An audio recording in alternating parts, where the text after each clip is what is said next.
Welcome to this explainer. Today, we're diving into how to find your true identity beyond unfair criticism. Let's be real. Have you ever been totally falsely blamed for something you didn't even do? Words like that sting, right? They leave us feeling totally cornered, defensive, and frankly, pretty unworthy.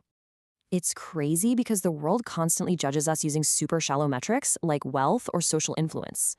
But here's the core thesis. Those human opinions, they shouldn't ever define your true identity. Galatians grounds this beautifully.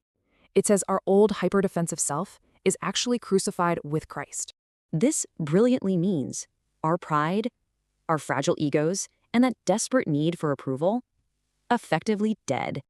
So while the world just measures your abilities, God views you exclusively through his son's righteousness. 2 Corinthians backs this up. True righteousness comes from Jesus alone, not from chasing fleeting human approval. Now, here's a wild thought. God is absolutely sovereign, remaining totally in control, even over false blame. Just look at Joseph's story.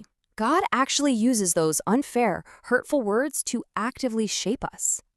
Which leads us to a super vital daily practice from the source material, dying to your ego. When you surrender that self-protection, your reactions literally transform from defensive pride right into deep humility. So, instead of harboring bitter resentment against your harshest critics, you can actively walk in grace. Jesus is the ultimate example here. He faced intense mockery, yet handled it with perfect, patient obedience.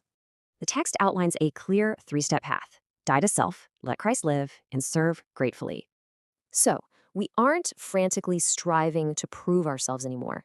We're just responding to immense, freely given grace. Even when totally misunderstood, we're called to serve others sacrificially, exactly like Jesus did in Mark. Because true kingdom greatness, it isn't about status at all. It's exclusively about humility, service, and love. So, if God is your helper, what can human words actually do? How will you handle criticism tomorrow?